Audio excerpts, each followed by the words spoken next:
on the junkyard.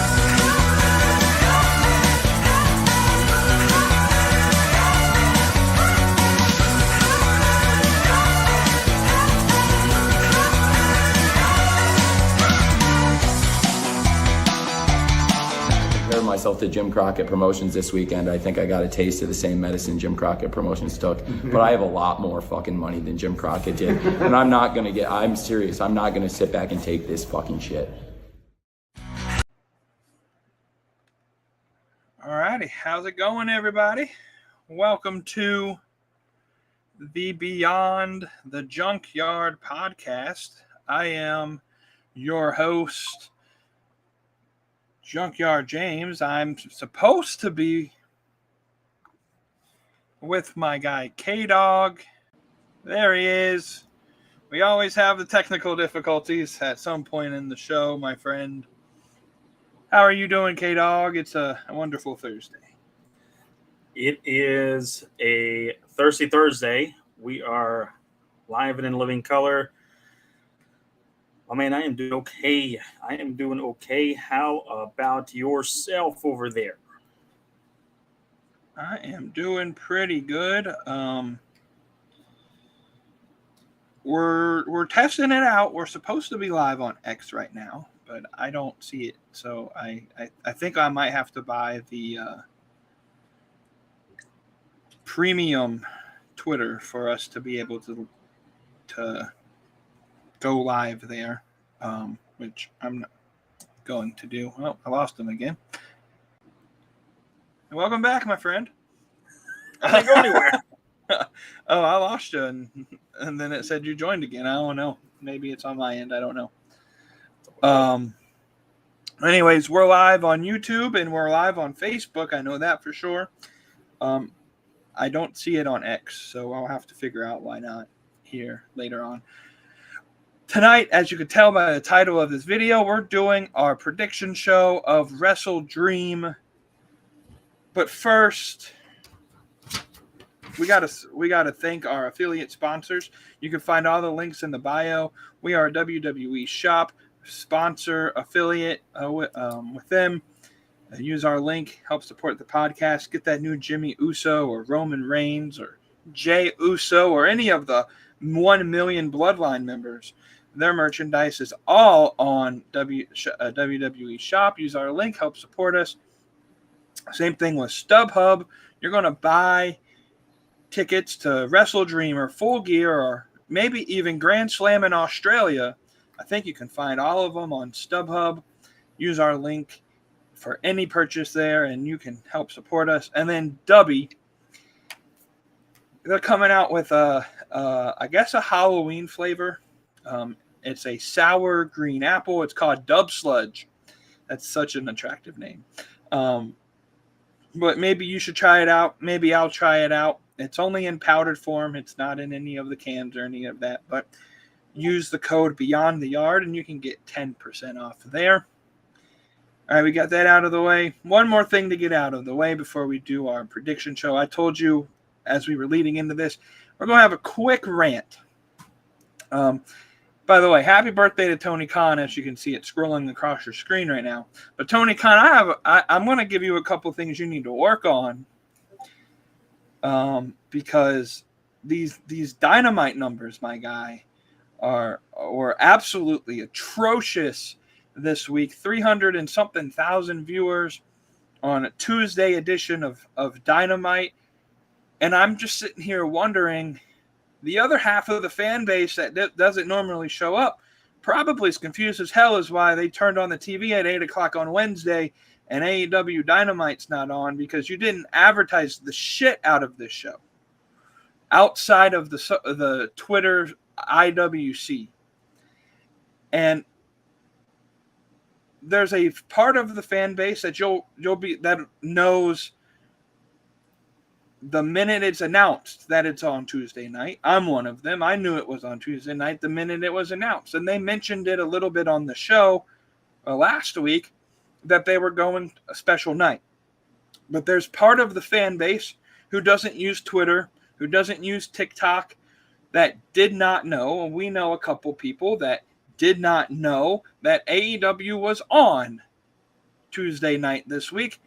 And obviously you can see in the ratings, a lot of people either didn't care, recorded it and was going to watch it on Wednesday anyway, or just flat out didn't know that AEW was on Tuesday nights. And it goes back to what we mentioned last week. Advertising needs to improve drastically for AEW with this new TV deal. It's unacceptable that, in my opinion, for you to have your weekly show just get absolutely trounced head-to-head against NXT for an hour. And I know there was baseball going on, but you average 700, 800,000 viewers, and you get less than half of that on the same network. It's not like it went from TBS to True TV or something like. It was the same network that, by the way, over the weekend, several baseball games were on, and to my knowledge, never mentioned once that AEW was on a Tuesday. Great opportunity there for millions of fans to hear about AEW that you did not use. So please get better, Tony Khan, on the advertising side. And then one more minor thing. I was looking up, just for shits and giggles, ticket prices for Full Gear and ticket prices for Grand Slam in Australia today. So when I went to the Winston-Salem Dynamite, I got that floor seat for like $100 and some change with fees. The nosebleed tickets right now for Full Gear are $150 for a nosebleed seat. So I'm like, okay, maybe it's, Prudential Center. Maybe they're trying to, get a certain group. I don't know. Maybe it's just a one-off situation. Let me check the next pay-per-view that they're selling tickets. World's End tickets haven't gone for sale yet. I don't know when those go on sale, but so it's Grand Slam Australia. Again, nosebleed tickets close to once you do the conversion from Australian rates, close to $250 for a nosebleed seat in that stadium. Now, you have the option afterwards to add like a meet and greet with an AEW wrestler and get a picture of them and all of that. Yeah, if you want that plan, you have to add an additional $450 for just one meet and greet picture. AEW, you're pricing out your target market. You want to get people in the seats, lower your prices. You want to get people to watch at home. Advertise the goddamn show. And with that, I'm going to let you rant. If you don't have anything, we can start predicting this show. Sure. I'll be able to match that. Yes, I have something to rant. Yes, I do. I have a big rant to get a hold of. Union County Kia, you don't put tire pressures in your tires. Got to know what James last week, and they said they put tire pressure, or they put pressure on my tires, and they didn't. Damn it, man. Put some damn pressure in the tires, all right? It's starting to get a little chilly outside. I don't want to have to see my tire pressure gauge going off on my car because it's at 25, and you told me that you would have 37. My tire pressure's up. Yeah, that's my rant. No, I agree with you. Hell, when we went to Greensboro for Revolution, we spent $40 a ticket, $50 a ticket, if that. They priced that show so damn well, and it sold out. 17,000 people were there, jam-packed. Yes, it was Sting's last match. I mean, oddly enough, that's why I'm wearing the shirt tonight. But God bless you. My wife made the live stream. There you go. I was going to say, you said she was going to be on the show at some point. I did say she'd be on the show. That's her debut. There you go. We call that the Hey Base Knees. So I don't understand why AW can't price their shows like Revolution in Greensboro. Again, I know it was Sting's last match. They wanted to sell that damn thing out completely. We don't know if Bryan Danielson's last match is going to be, from a full-time perspective, is going to be in Tacoma this Saturday at WrestleDream. Could be. We're not sure. You would think that those tickets would be fairly priced as well. You guys have got the money with the TV deals. You need to start spending that money wisely by marketing better, but you're going to outprice your audience in general. You're going to keep getting these 2,000, 2,500, possibly 3,000 people at Dynamite. If you want to grow your audience and get better attendance, you got to lower the pricing. You got to market the hell out of it better. And those two things go hand in hand, as well as pricing. If you're going to, I understand that you may want to price your Dynamites a little bit cheaper than pay-per-views, but at the same time, you're still not in the top echelon of WWE where you can have those pricing because you've got the big stars and people are going to come out and pay to watch that. I know pricing for Bad Blood seats were ridiculous, but if it wasn't sold out, it was pretty damn close to it, right? Because obviously it's the biggest name in the game, got the biggest stars going on. So you guys have got the money, you got the TV deal, price your pay-per-views better, price your Dynamites and your Collisions better, and let's start filling up seats, not giving away comps. Right. Pricing your market. Well, with that being said, let's jump right in to the AEW WrestleDream card. You got your notebook ready. We're going to write these down. We're going to try something new this week. We're going to actually give you some match graphics so that you know what we're talking about, because we care so much about our fans. So here we go. The first match we are going to talk about is going to be while you're bringing that up, I just had to throw this out here because, we want context, right? Context is king. That's what Eric Bischoff says. As much as I don't really love Eric Bischoff, I'll give the man kudos. So far into 2024's pay-per-view predictions, you are a modest 49-17. This is after All Out, the most recent pay-per-view we've had. You're 49-17. That's very good. Yours truly, 58-5. Not bragging. I'm just wanting to throw that out there. You can still make that up. We got 3 pay-per-views left. You never know. Yeah, but see, you have the inside scoop. I know you have that contact in Jacksonville that gives you the info. So. That was the case, my friend. I would be in Jacksonville working for the company, not sitting here. But still, that would be nice. Well, Tony Khan, give me a contract, please. Yeah, Tony Khan, listen, you want to add a podcast to AEW's portfolio? We have one right here that has a very modest one live viewer right now. So you could send over a Starlink. I promise you will have better internet quality. This show will be flowing like nothing else in the world. If you want to give me a bump in pay, like $70,000, $80,000, and if you could pay for my mileage too, I'd join in a heartbeat. All right, we're going to go break down this card here. Leave your predictions in the chat, and we'll notice it and mention some stuff. Follow along with us. Here we go. We're going to start with, for once, they announced a 0-hour match before, like the day before the pay-per-view. This match has been made official for a couple weeks now, I believe. A Ring of Honor World Television Champion on 0 hour between the champion Atlantis Jr. from CMLL fighting Brian Cage. I have Brian Cage winning this match. I think Atlantis was just holding it for just a short period of time.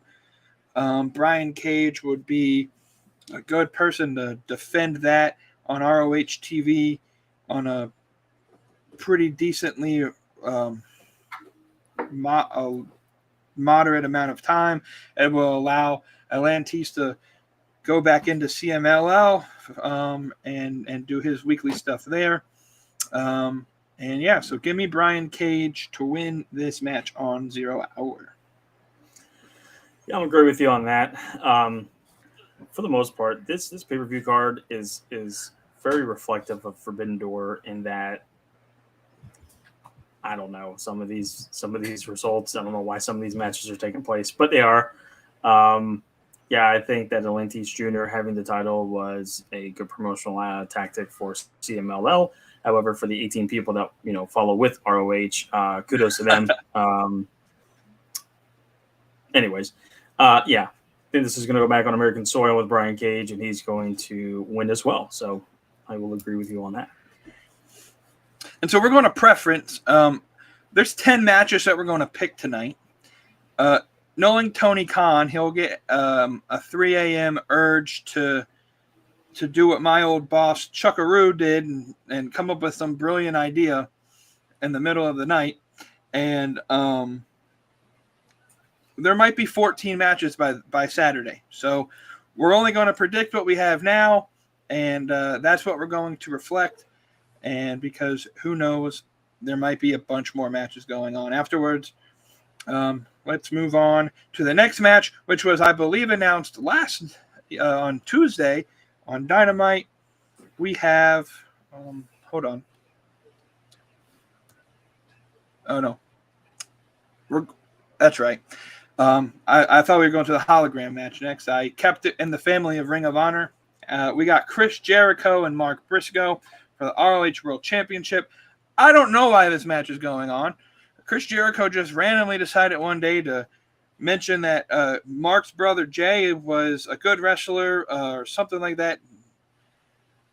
I don't know. He had to invoke his dead brother, and now they have a match. I don't really care for this match. I don't like Chris Jericho, and I hope he loses, and I pick Mark Briscoe to win. So, and for the love of God, can we end the fucking learning tree gimmick? I hate it. It's the worst thing on TV. Give me Mark Briscoe to win here. I don't know what your problem is with the learning tree. I think it's great. I love it. The crowd is not fully intertwined with it, but the High Guys thing is phenomenal. I think it's great. I think the entire thing is phenomenal. What would make it even better is if Chris Jericho was ROH World Champion, because that means we get double the TV time with him, and that's what he deserves because he is, the learning tree. And I think that we will get TV time with Chris Jericho, but it will not be because he is ROH World Champion. I'm going to go with you as well again and pick Mark Briscoe. I feel that we should not be changing ROH champions, even though we just picked Brian Cage to win the TV title. I don't feel we should be putting ROH titles on AEW sanctioned pay-per-views. They need to just do those on ROH shows, but here we are. Well, if we're going to put ROH show championships on AEW shows, can we at least get some of the women's titles on AEW? Because we have a grand total of one women's match scheduled for this show right now. And Tony Khan, it feels like 2 years ago when I'm screaming at you to put more women on the card. Anyways, next match. This is the match I was thinking about that was announced on Tuesday night as part of Dynamite. A 2 out of 3 falls match between 14-0 Hologram and the Beast Mortis, which they almost got themselves in trouble on commentary on Tuesday when they called the Beast Mortis the Black Mortis, because the Beast Mortis used to be Black Taurus, but Triple A has the copyright to Black Taurus, so they almost got themselves in trouble there. It's the Beast Mortis and Hologram. This is an easy pick. They're really pushing hard. That Hologram is undefeated. He's 14-0. They mentioned on Rampage last week that he has the current longest winning streak in all of AEW at now 14 wins. He's going to win again and make it 15 straight. It's his pay-per-view debut. I don't think he's ever fought on a pay-per-view. And he's going to get a win against a really pretty talented wrestler in the Beast Mortis. Give me Hologram. So they do keep mentioning this winning streak. I'll be quite honest with you. I don't really understand why this match is on this card. I think that this is easily the worst built pay-per-view AEW has had ever. My opinion. I don't think they've done a very good job with this entire card. There are some good matches on this show, yes, and it would still probably be a very good pay-per-view overall. I'm not in love with the card overall. I just feel like they haven't done a great job with it. But here's my thing. Yes, they do build up that winning streak, so eventually he will lose. Technically, if he loses one of these falls, did he lose a match? No, I don't know. Anyways, I don't think so. I think so. Anyways, hey, so here's my question.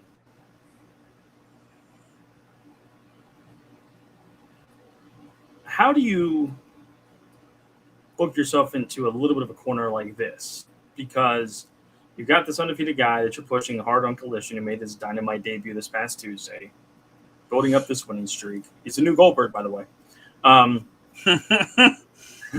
Or the new Jade Cargill. Yeah, but one or the other.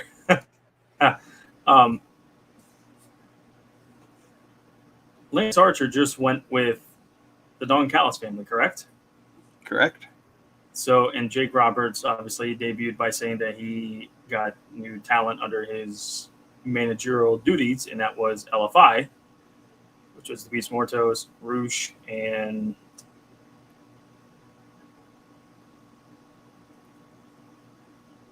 somebody else. I don't remember. There's three of them. Of them. So to me, you got to build a faction to make it seem legit. If you want it to seem legit, you got to win matches. If Mortis loses, how am I supposed to take LFI seriously? I mean, I guess Roosh makes that group, but my thing would be, okay, if he loses, they're just going to beat down on Hologram. They're going to get somebody else to come out and save him, and here we go. I think if you're going to build up a faction, you got to have your guys win, right? If this was Roosh versus Hologram, I think there'd be a clear-cut winner in Roosh. I was originally going to pick the Beast Mortos, but I feel like I'm just talking myself out of doing that because Roosh is the main guy in this thing. I feel Hologram is going to win the 2 out of 3 falls, and then they're just going to beat down on them, and here we go. We're off the program. So for 3 for 3, I'm going to go with Hologram as well. So what y'all have realized is we're just going to copy each other tonight.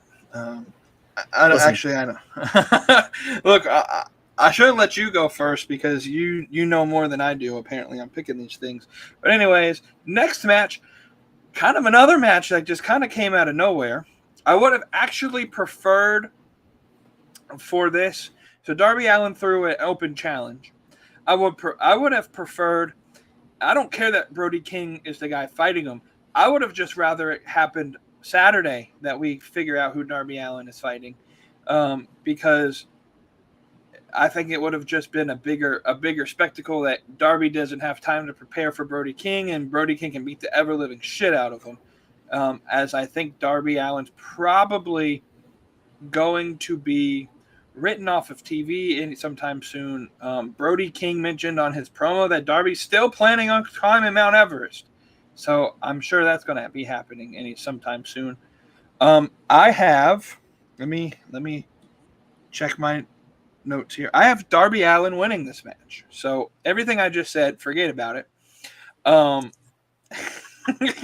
Because Darby Allin's going to win. It's Darby's hometown. He's from Washington, and all of the reports showed that they were really interested in giving Darby Allin a push.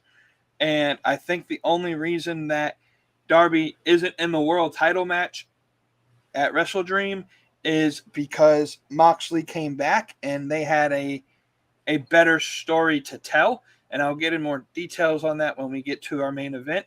And so I think Darby was going to pick up the win against Danielson in his hometown.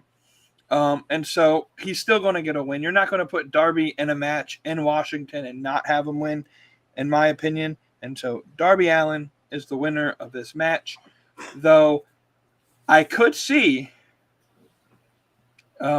Matthews and Malachi come out and try to cause some interference. And then we get the Sting sighting that we always get on the pay-per-views. I can see that happening too. But regardless, give me Darby Allin in this match.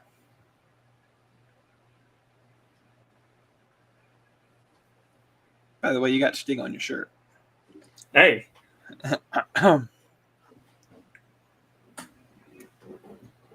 So, correct me if I'm wrong. Mm-hmm. We have two quote-unquote hometown fellers on this card. Darby and Danielson. Mm-hmm. Technically, there will be a third because Swerve is going to be showing up in some. But I don't think he's wrestling.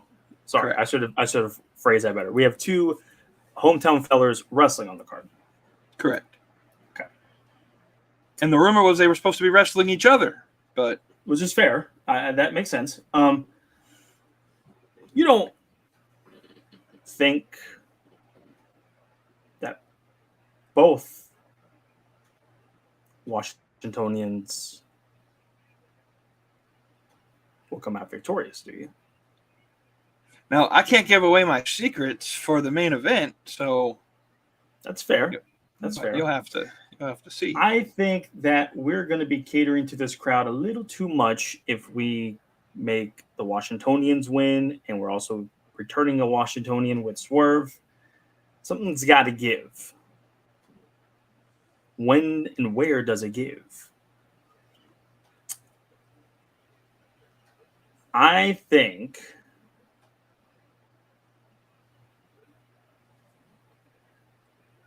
that we do get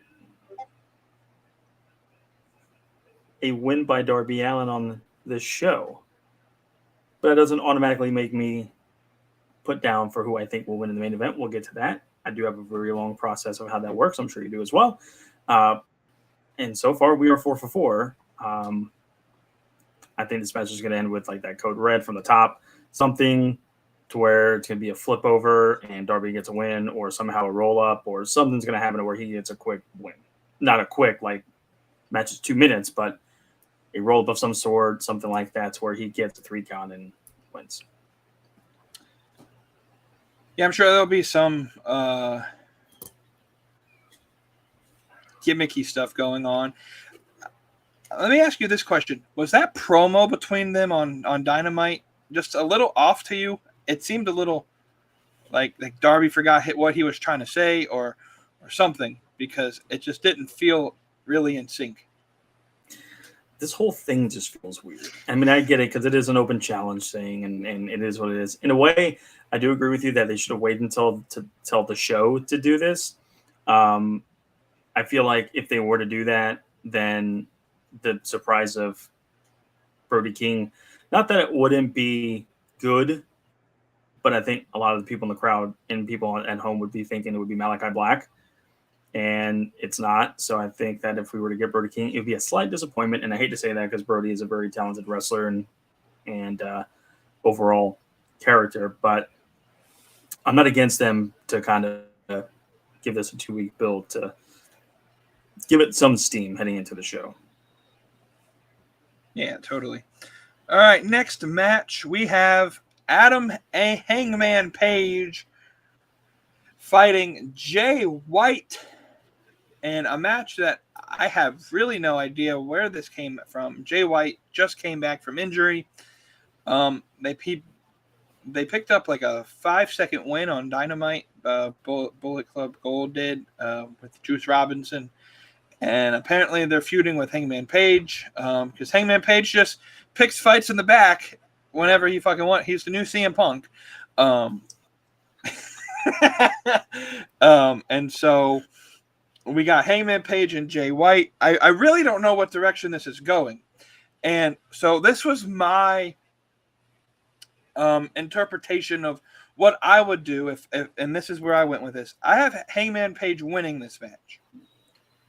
And they said Swerve Strickland was going to show up. And as much as we just have had a lot of Swerve and Hangman, it's the best feud of the year. And I feel like in some way, shape, or form, Swerve is going to want to get back at Hangman Page for burning his motherfucking house down. And we're going to have to build this in some way to where either Nana is trying to stop Swerve, and so Swerve then joins the Hurt Business, or whatever they're going to call them in AEW, or Nana knocks some sense into him, and they just, like, that's where I see it going. So that's where I see Swerve's involvement in the show is with this. But for that to happen, Hangman Page has to win. And it sucks because Jay White coming back and his first pay-per-view match is going to come in a loss, which seems to be normal with Jay White as he loses at pay-per-views.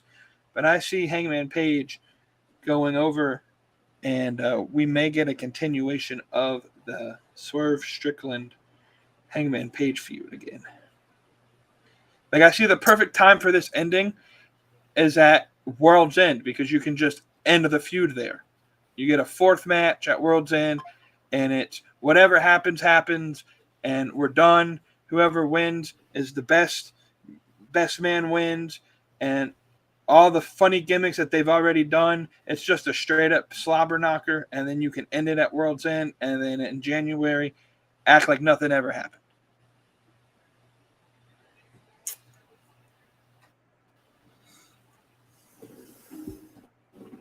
I'm not against your thought at all. It makes sense. I think that Swerve's return is more so just built around going with Nana or the Hurt Business type of thing. I think it's just going to be its own type of segment. I don't think it's going to have anything to do with the involvement with this match. I think that their feud honestly ended with the cage match at All Out. My thing is that if we go this one more match further to World's End, that means that somehow we have to build up between now, skip over Full Gear, and go straight to World's End, unless they do a thing of somebody suspended for 30 days or whatever. I feel like that's just, I don't know. I just feel like that'd be too much. I think we've seen enough of that feud. It was feud of the year from AEW's perspective over a 12-month year from Full Gear last year and even before to this year. I just don't know where else you can go after that cage match unless they devise their own Hell in a Cell type of thing. I mean, I just don't know what else they can do besides a dog collar match. I don't know. I just feel like we've come to the end of that feud. So I think this is just going to start something more for Heyman down the road of just taking out frustration of this new character that he's done. And yeah, it does suck if Jay White comes back and he gets a loss, but I mean, you got to start, start somewhere with him and then kind of build up. I think we're going to honestly lead to either a turning of Juice and the Guns against Jay or Jay and the Guns against Juice. I feel like there's going to be some sort of turmoil in the Bullet Club Gold that's going to be happening here shortly. But we're going to go 5 for 5. I'm going to have Hangman winning this match. I almost honestly wanted to put this as a draw. And they wait until Full Gear to kind of move on from this. And then that could set up a potential final match between Swerve and Hangman at World's End. My whole thing is that Swerve's won twice, Hangman's won once. So unless you're going to do a fourth match at Full Gear, and then you do the fifth and penultimate match, best of 5 type of thing happening at World's End, then yeah, I just don't know how you're going to get 2 matches out of it, let alone 1. But I was leaning heavy on a draw for this and then kind of waiting until Full Gear to do something else with this feud. But obviously this whole thing stemmed because Jay got taken out by Heyman, got injured. He came back. They had the whole thing, the whole spiel with Jay coming back and at All Out and beating up Hangman. So this at least makes sense. I'm fine with the match, but I do think Hangman does get the win here. And answer Wavy D's question. Am I the only one who thinks it's dumb they announced Swerve's return. No, I think it's dumb that they announced his return. Just like I mentioned with the Brody King announcement, they should have left that for the show as well. I don't know. AEW, for as good as their pay-per-views are, unless something's like a major surprise, they're probably going to announce it ahead of time. And it's just, it can be a little bit like confusing sometimes when they're leading, because Swerve returns. So now you're looking at where Swerve could make his return at. And now it throws you for a loop a little bit there. Wavy D asked a second question. Hold on, before we move on, we gotta stop to address this one. Long-time listener, first-time caller. Glad to see you back. What are your thoughts that James has gotten a little soft and is becoming casual? No. If you're gonna say the word spelled that way, you gotta say it right. Has James become and gotten a little SAWFT soft? For context, before you answer, I've joined the Casual Wrestling Discord, and I watch their shows from time to time. I don't necessarily agree with them and their wrestling takes, and sometimes I try to push a little bit of their buttons to get some AEW conversation going there. They don't always bite, but I think it's quite entertaining. You tune in on Monday and on Friday night after Raw and SmackDown, and actually they've made me want to watch Raw and SmackDown, because afterwards we vote for who the hottest woman is on the show or something like that. So like, you got to watch it to know what they're talking about. And so I don't think I've become casual. I think I've just kind of said, you know what, let's just see what it's like over there, and it's quite entertaining. I leave you for 3 weeks, and all of a sudden you got soft on me. What are you doing? I've also joined I can't remember what Wavy D calls it, but we're the heels over there. I think it's called Degeneration something. I can't remember what it's called. But Wavy D, I'm sure we'll drop it in the chat here soon. I'm a heel over there. So anyways, I'm sure I'd be a heel if I were over there too. Listen, hey, listen.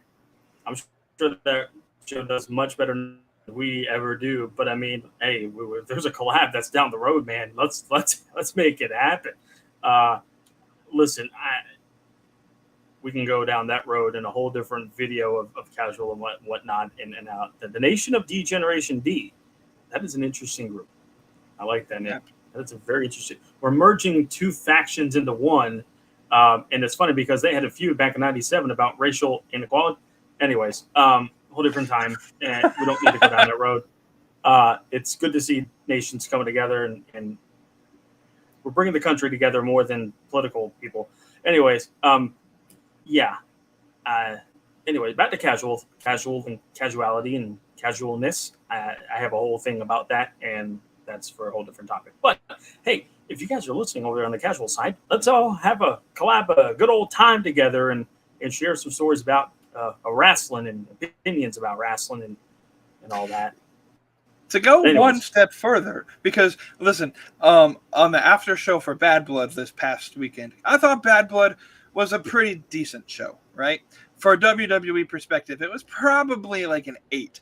But compared to like every AEW show that has ever came on this year, and even some NXT shows, it's like a 4. And so, like, it wasn't great. There was 65% blank space or vignettes and not wrestling, which I hate about pay-per-views. I love AEW's pay-per-view style because it's just match after match after match, and you get your little promos in there and your vignettes from time to time, but it's not like over half of the show. But anyways, I tried telling them that this show was going to be better than Bad Blood, and I probably shouldn't have said that over there because they didn't believe me. Oh boy. So I'm going to throw out this challenge. Look, buy the pay-per-view, spend the $50, and let them prove if I'm right or wrong. or illegally download it. I don't care. Just yeah. Anyways, here we go. Way to promote that, there, Jamie. Look, people do it anyways. They know what happens. I'm going to buy it. You're going to buy it. So there we go. We're spending money. We're helping, and the casuals can just stream it somewhere. If one of y'all could send me an invite for that Discord, even though in our own Discord I barely even talk, so I may not be much of help, but maybe I can ruffle some feathers in that group that maybe it'll make them worth more while and be a little more entertaining if I joined y'all's little group.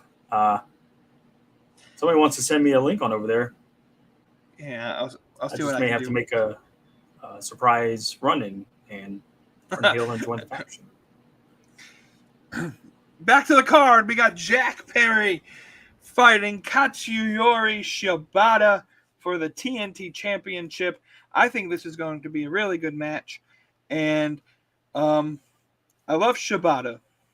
I love his shtick of, like, I don't think he speaks really good English, so he uses the Translate app to speak for him, which I love it. It's like, it's funny, but it's also like a way to get around a language barrier. So, anyways, I have Jack Perry winning this match. Everybody knows I am the biggest Jack Perry fan in all of the world because he exposed that lying son of a bitch CM Punk for the fraud that he is. Fragile Phil, who he's walking away from the WWE again. And we don't know when he's coming back. I don't know if you watch Monday Night Raw, but he had this very sad promo where he was just like, I got to see my wife. I haven't seen her in 5 weeks. Shut the fuck up. And anyways, Jack Perry beats Katsuyori Shibata and retains that custom-made TNT Championship, which is looking hella nice, created by Jack Perry himself. So Jack Perry wins the match. Yeah, I don't see Shibata winning this and becoming TNT champion. 673 fan out. That's rather impressive. I like that. Very specific number. Yeah, Perry's gonna win this. Should be probably match of the night, I think. A couple matches that could top that. Heyman and Jay could definitely do that. But yeah, gonna go with Senior Perry on this one. Match of the night. Man, the top 2 matches are going to be better than this. And we'll get to those here in a little bit. But let's continue. I was making my complaint that there's only one women's match right now on this card, and it's this one right here. The AEW Women's World Championship being defended by Mariah May against Willow Nightingale. Willow Nightingale won a fatal 4-way on Tuesday between Nyla Rose, Saraya, and Jamie Hayter. Though Jamie Hayter was not really involved in that match. She left halfway through. Which sad. But Willow Nightingale won that fatal 4-way. And she gets to defend this belt. I don't know if this was Britt's spot or if Willow was meant to win that match between Britt.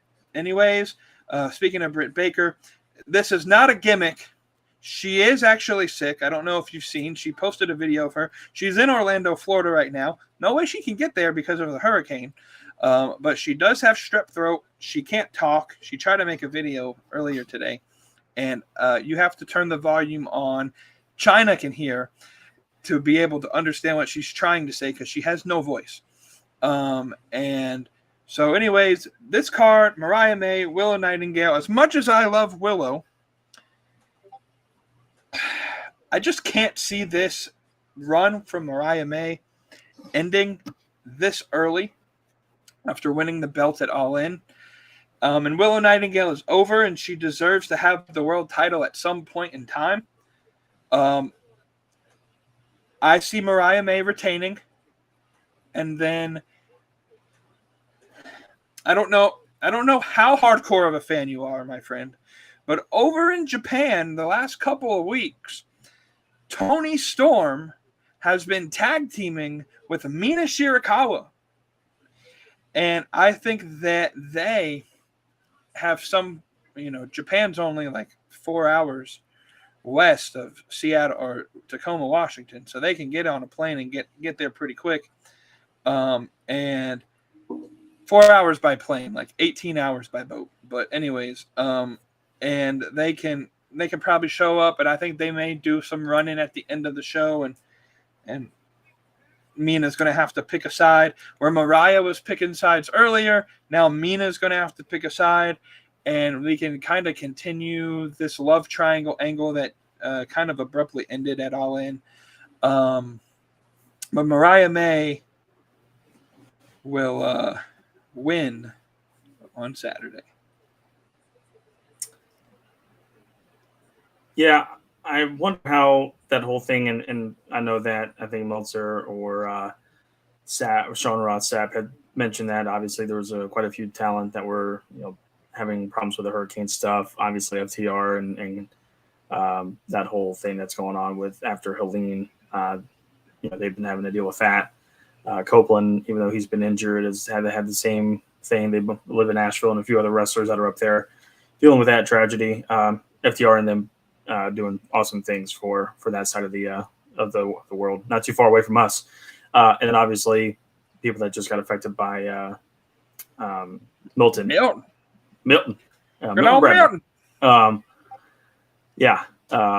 one of them. I'm sure quite a few others. So definitely hope everybody is safe and good.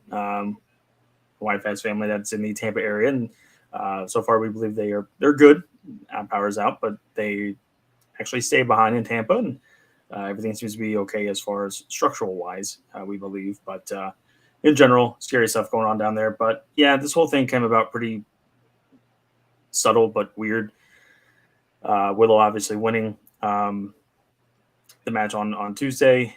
I think we'll probably get another pre-show match, and I hate to say that she will be on the pre-show again, but unless they're going to add it to the main card, we may get a Jamie Hayter versus Penelope Ford match, of all things, since she came back on Tuesday. Big ass forehead's back, so that's entertaining. My dad was watching with me on a Tuesday, and I said, "Yeah, Penelope's tits are big, but her forehead's bigger." Pretty sure you can fit the entire Storm of Milton on Penelope's forehead, maybe even Helene. I don't know.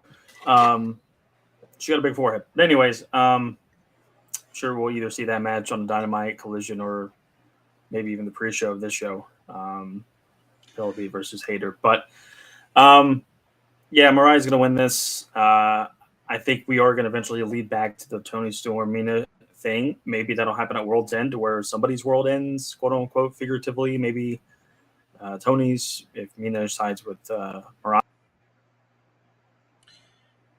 Oh, where'd he go? I'm going to answer some of these questions in the. Oh, there he is. Okay.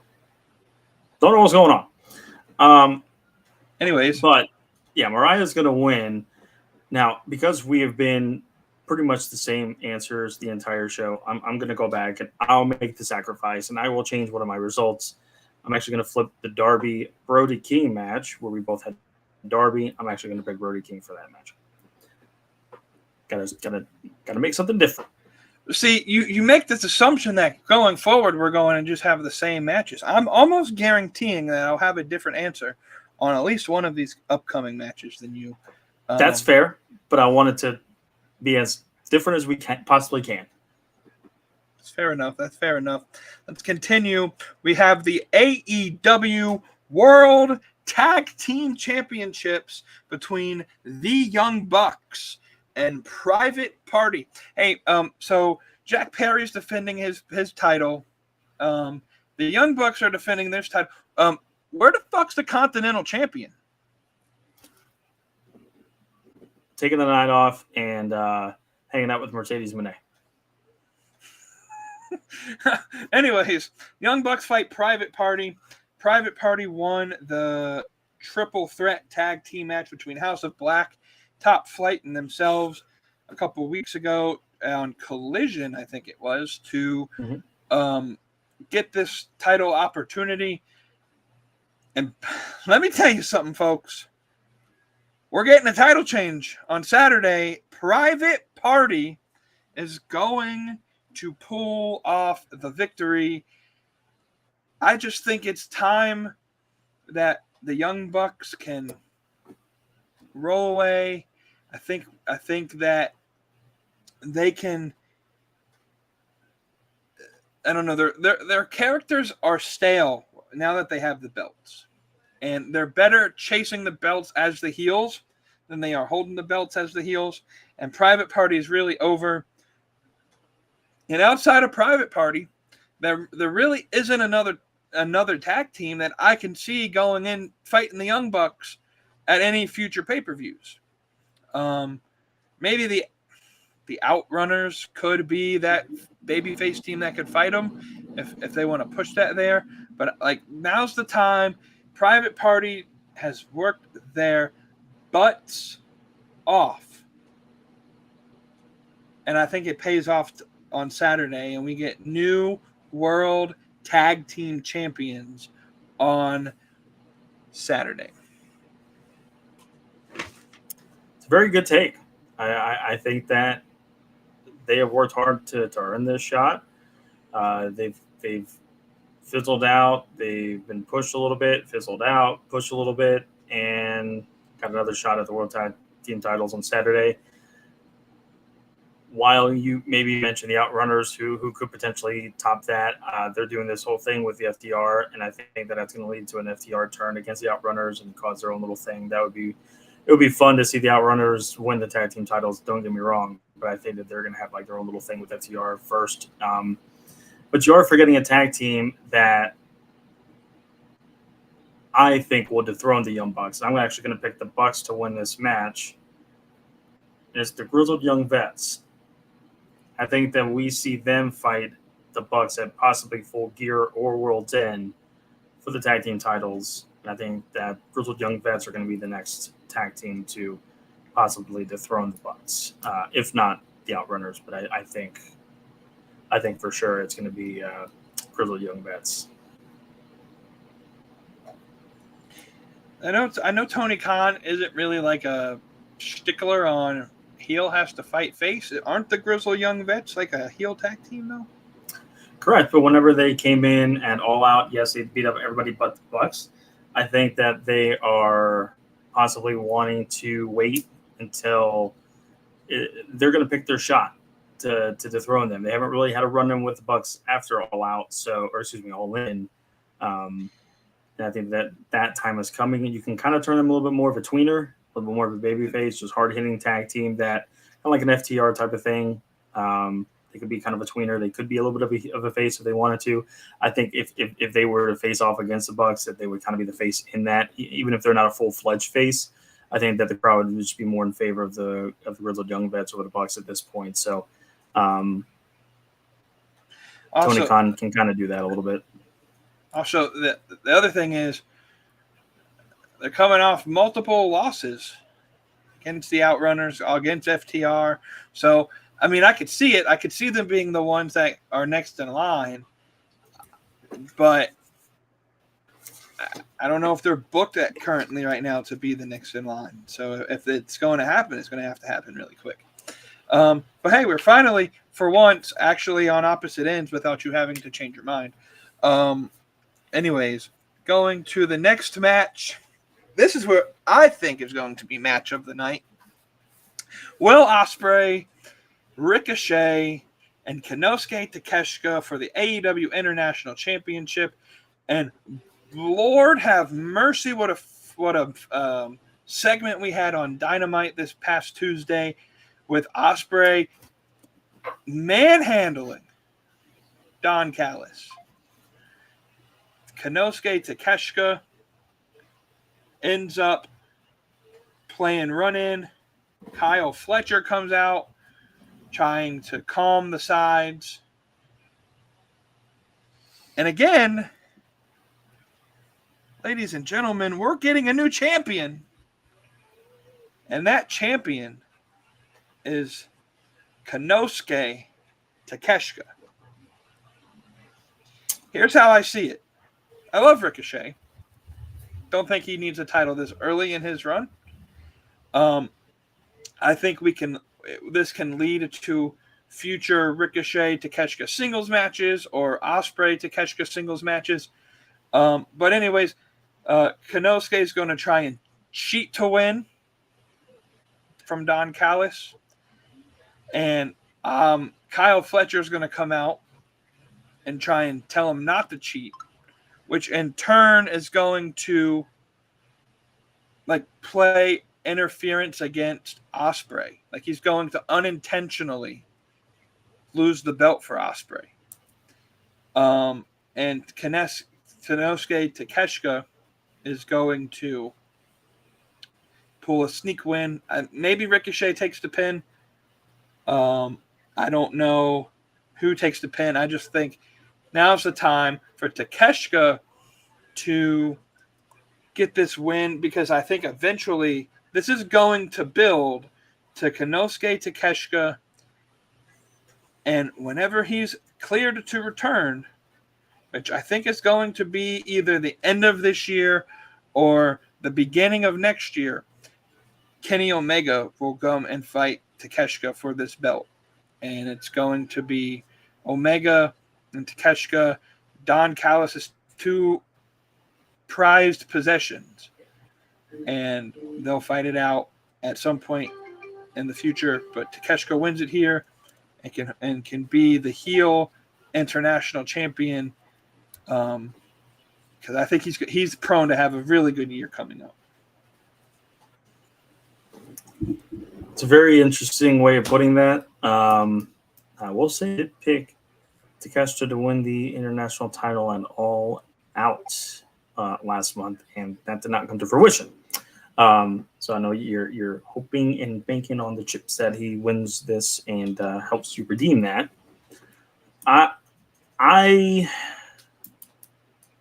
This is the one. This in the main event, I've been battling back and forth as to what I think will happen. I think no matter what, Ricochet is taking the pin. That's why he's in this match. I'm fighting back and forth with. Obviously, we've got the story building with the whole Fletcher, Ospreay, Don Callis, Takeshita, that whole pot that's stirring. Something's going to give and take. Something's going to happen in there. I'm just not sure yet if it's going to happen. And the only reason why I say that is because we've kind of played hot potato with the international title here over the last few months. With Roderick Strong only had the belt for a month, a month, I think. I'm trying to remember, he won it at Revolution. 2 months then. So Roderick Strong won the belt from OC at Revolution, and then lost it in May to Ospreay at Double or Nothing. Ospreay lost the belt to MJF on a Dynamite, and then transformed it to the American title, and then lost it 3 weeks later at All In, renamed it the International title, and here we are. So I just think over the last 5 months, we've just been playing hot potato with this title a little bit too much for my liking. So I feel that maybe we need to have a little bit more of a steady champion in this one. Although you look at pretty much the other titles in AEW, and they've pretty much been consistent for a while with, besides the world title, we've had in the women's championship, which we've only had 2 women's champions over the last year with Tony and now Mariah. Swerve had the title from April till August, but TNT champion has been Darby or Jack for a while. Continental champion's been Okada for seems like a year. Tag belts have stayed on the Bucks for a while too. So and TBS champion Mercedes since Double or Nothing. So we've had some longevity in the belts. I don't know. I just feel like this one has just been too much of a hot potato belt for my liking. Ricochet is going to take the pin or submit in some fashion. I can see I had it in my head, and all of a sudden I kind of lost it. I basically can see Konosuke getting ready to beat Ricochet, and then Fletcher kind of distracting Konosuke for Ospreay to hit the hidden blade. Konosuke leaves bounces outside the ring. Ricochet is still knocked out, and then Ospreay can either do the Storm Zero or the Storm Driver, whatever that move is called. Not the Tiger Driver, but the other move that he does. Yeah, no, not the hidden blade. There's another one that he kind of lifts him up and then does the turning thing. I forgot what he calls it. I think he might do that on Ricochet, and he gets the pin on him. So I'm actually going to go with Ospreay on this, although I am like 51-49. 51 towards Ospreay, 49 towards Takeshita. Either way, Ricochet's losing, and he's probably going to get the pin or submit. So I think this could set up another singles match with Ospreay and Takeshita, maybe at Full Gear or World's End.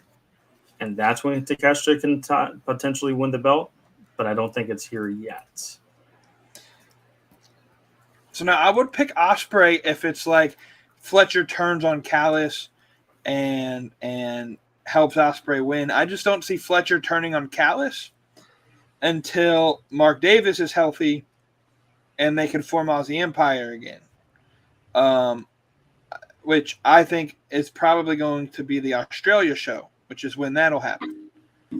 And so I feel like Kyle's kind of caught in between, and he wants to do the good thing, and just it makes sense in story for you to try and do the good thing, and it helps the guy that you're not trying to, or it hurts the guy that you're not really trying to get involved with, and it makes it look like maybe Fletcher is just committed to Don Callis, but he really didn't mean to affect Ospreay. So I don't know. I guess we'll see where this leads. I like your way of thinking. I don't think it's wrong in any way. As far as like the thought process, the common sense behind it, I think that's pretty good book telling, pretty easy story to kind of to make it seem believable and make it happen. I think my whole thing is that if Ospreay were to lose the title now, do we set up maybe a triple threat match at a Grand Slam between, or even a Fatal 4-Way between these three and Fletcher, or Konosuke, Ospreay, and Fletcher? Or do we kind of go down the route of Ospreay and Fletcher gets this big moment in Australia? Or this would make more sense in your line of thinking, and it does make sense in general that Konosuke wins the belt here and then keeps it until Grand Slam, and Kyle gets his coming out party in his home country and wins the belt there. That could be a very telling thing as well. Yes, sir. We shall see on Saturday, and that leads us to our main event of the evening. And if I had the copyrights, I would play the final countdown. But no, I'm just kidding. If Ryan Danielson loses, then you can play it for our next show. 15 seconds. Brian Danielson and Jon Moxley for the AEW World Championship. And you mentioned earlier, we have two guys from the state of Washington wrestling on this show. And I picked the first one, Darby, to win. And I think where you were leading was both can't win in Washington. And I agree with you. I have Jon Moxley winning this match. And this is why. One, Jon Moxley's new feud, I believe they're no longer the Blackpool Combat Club. They've changed the name. They did a promo. I haven't listened to it yet. I think they did like a backstage exclusive on YouTube promo where Jon Moxley basically says it's the Blackpool Combat Club no more. This is why I think Moxley wins. One, the numbers game. I think we're going to get a big swerve. And we haven't seen it yet, but there were seeds planted, I think, on Tuesday with that Claudio and Wheeler segment where Claudio was like, I've always have your back, Wheeler. And we're going to get that moment where Wheeler Yuta turns on Bryan Danielson and helps Moxley win. Because they haven't done anything to convince us that Wheeler, like, they're the trios champions. So they would want to do something with the trios titles, in my opinion, either strip it from Wheeler and give it to some other faction member, give it to Danielson, or give it to Moxley, or give it to somebody, and they haven't done that yet. They're making an emphasis that Wheeler is still a champion with them, but also just the timing of all of this. Like I said earlier, this was supposed to be Darby Allin's opportunity. He won this opportunity fair and square, and it was supposed to be at Grand Slam in New York. Danielson was storyline injured, and so they moved it here. And for the past several months, if you listen to every dirt sheet, it was, this is Darby Allin's opportunity. He's going to win the title off of Danielson. Danielson can retire. And out of the blue, Jon Moxley just takes the opportunity from him. What a great heel move. But I believe this is how Danielson wanted to retire. He wanted Moxley to retire him. And he didn't want Darby to retire him. Not saying that there was anything against Darby. I just think in storyline, Moxley and Danielson it's going to be a more sentimental moment with Danielson losing against Moxley than it would have been against Darby Allin. And so this is going, if the Ricochet Ospreay Takeshita match isn't match of the night, this is going to be match of the night. Because this is going to be a just slobber knocker of a match. And Moxley's going to try and kill Danielson, and Danielson's going to try and kill Moxley. And like, I can almost, in every Roman Reigns match, I can almost predict when the ref bump's going to happen. There will be a ref bump in this match. That's when Wheeler Yuta turns, and Moxley gets the pin, and he wins the title again. And I know it's like, oh, he's won it 3 or 4 times now. He'll be a 4-time champion, I think, if he wins.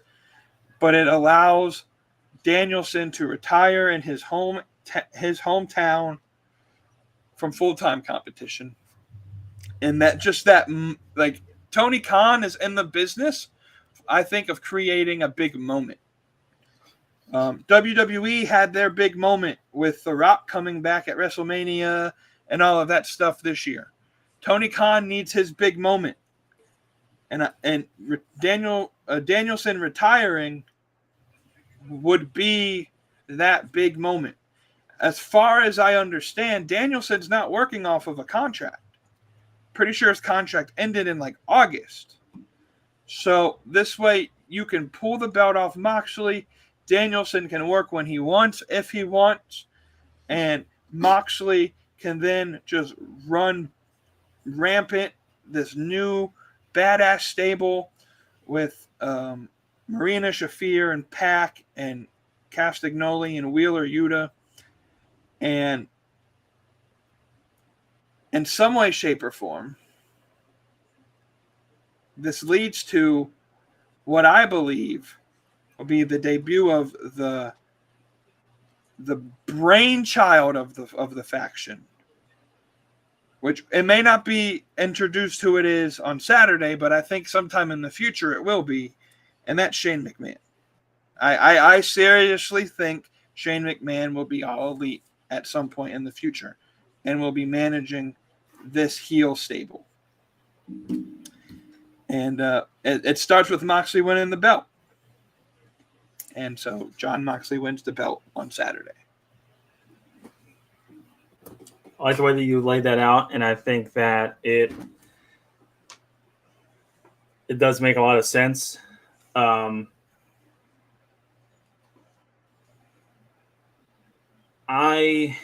This definitely between this one and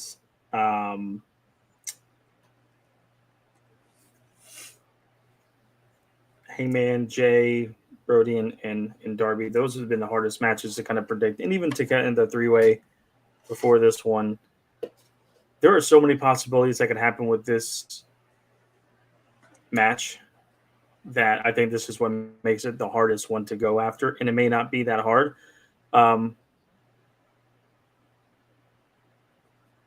I think you laid out probably the best explanation of what more than likely probably will happen. Go to AEW's events page. Danielson's not showcased on any of the events upcoming. That's a good indication of something that probably will happen.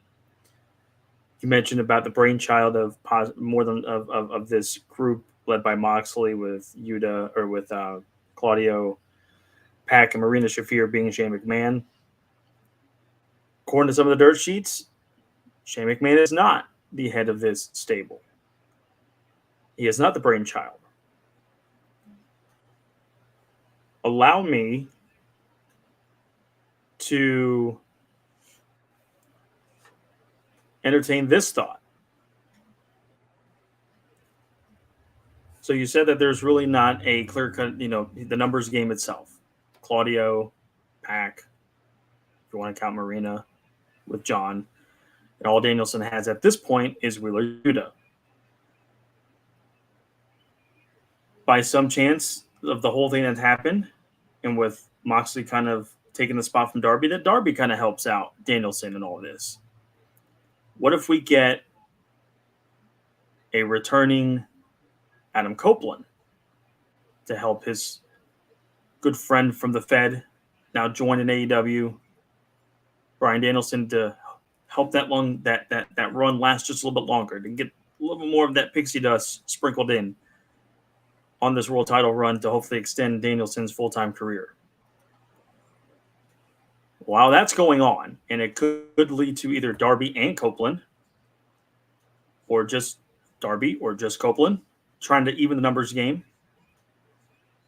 that we enter what may be the brainchild of this whole thing, or a catapult of what we think could be the overall brainchild of this whole thing. So this might get a little convoluted, so just stick with me.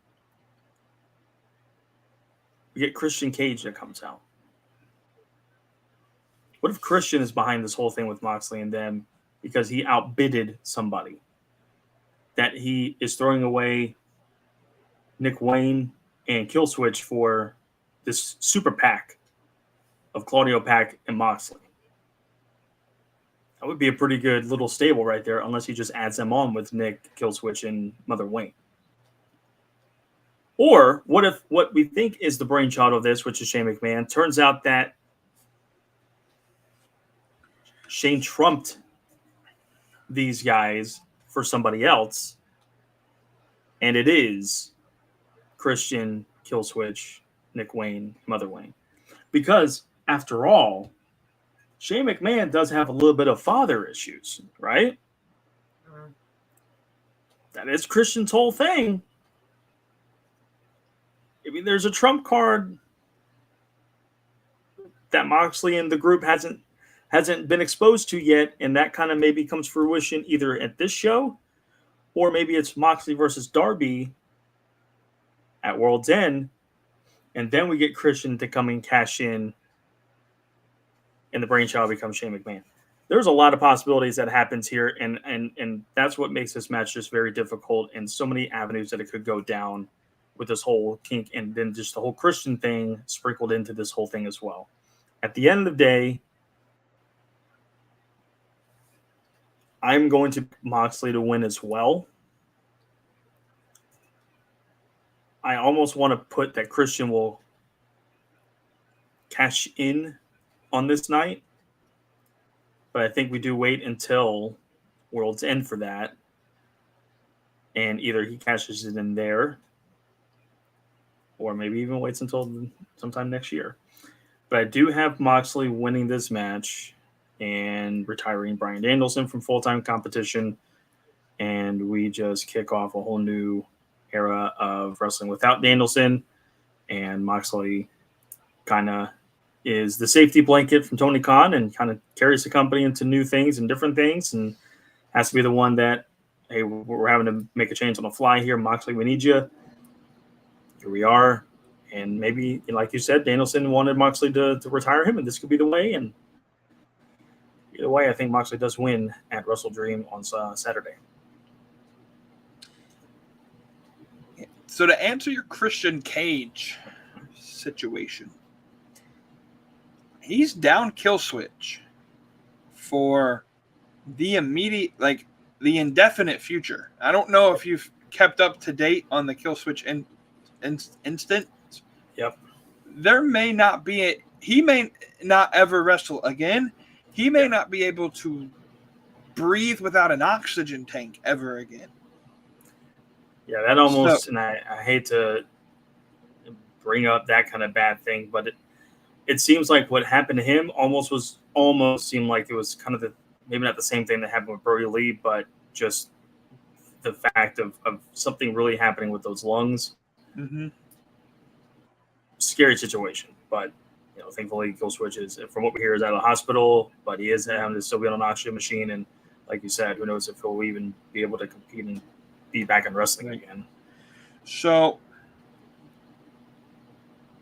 I don't know how they turn. I know Christian brought up on Tuesday, he talked to Hook, and he kind of threw you have daddy issues things now. You lost your father kind of thing. So I just wonder if, like, was Christian the one that kayfabe attacked Taz or Nick Wayne, and so we have a Hook and Nick Wayne thing. I don't know where that leads. I know Taz was written off of TV because he did have knee replacement surgery. And so we'll see where that goes. The whole thing with Christian and the contract, the whole idea, I think, behind it was that eventually it was going to lead to the turn of Kill Switch. Now that those plans are obviously not in the picture, I think it may take a little bit of time for Christian to cash in, and I don't know if he plays any part in this scenario, though he could always do so, and Tony Khan could swerve us, and they could give Christian the belt on Saturday. Totally an opportunity there for that to happen. But yeah, like you said, a lot of these matches, there could be 8 or 9 different things that happen in each match that leads to different outcomes. And so as much as people like to say that there's not a lot of stories in AEW, I feel like the stories are there. They're just more complex than like a WWE style of story. And so with that being said, that is our AEW WrestleDream card. But I want to end this show by bringing back a segment, and I didn't tell you about this because I wanted this to come off the cuff live on the show. We're bringing back a segment that we've done a couple times, and it's Hot Take of the Night. And I have mine, obviously, because I am the host of this show, so I knew about this. I have mine, so I'm going to give you until I'm done explaining my hot take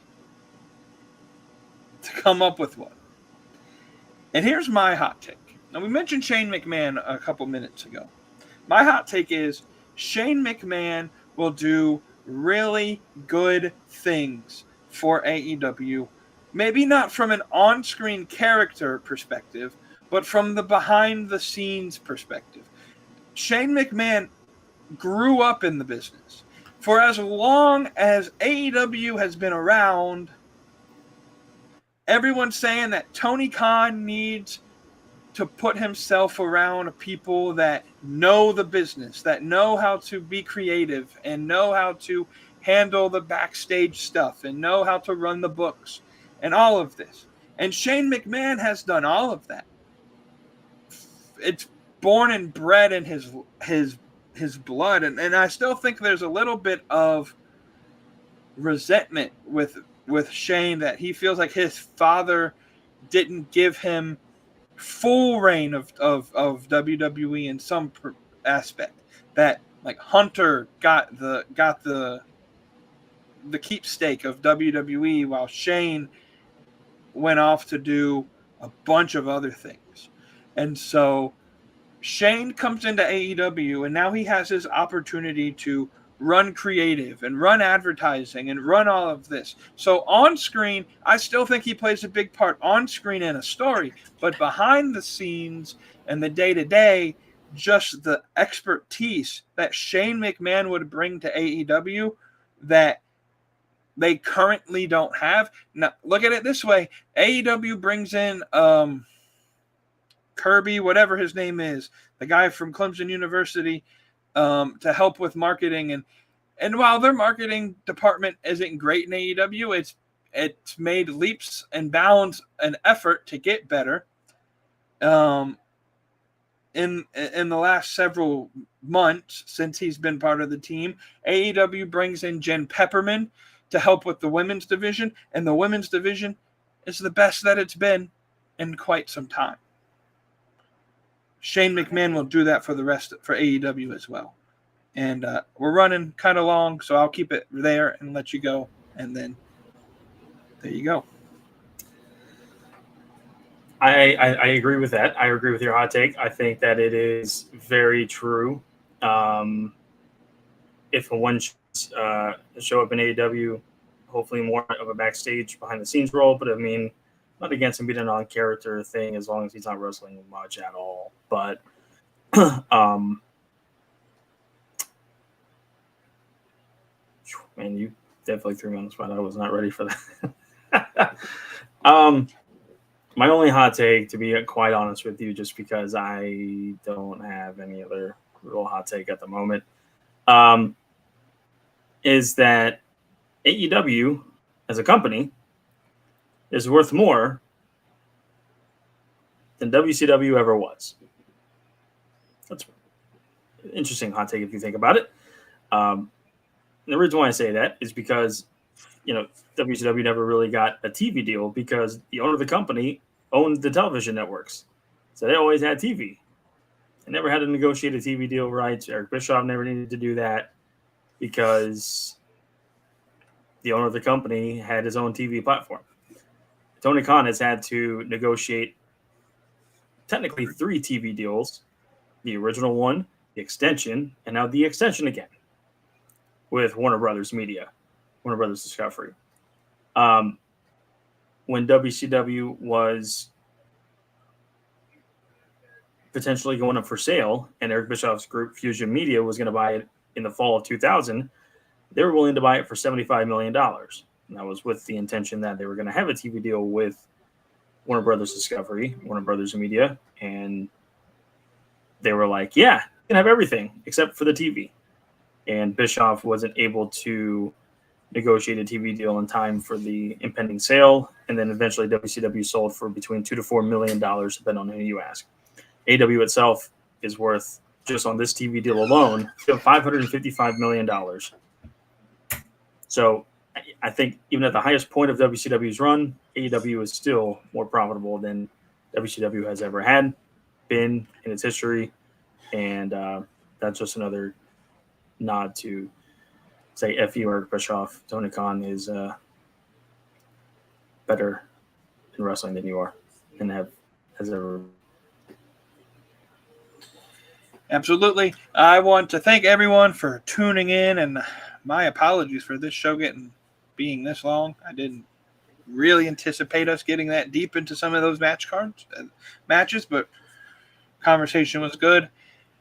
Starting next week, remember, we're not going to be live. We're going to do the beginning of Junkyard Media Group Reacts. The next time you'll probably see us on a live stream will probably be the Full Gear predictions. So stay tuned for upcoming content on the Junkyard Media Group YouTube page. And until we see you again, we're out. This has been an episode of Beyond the Junkyard. See y'all.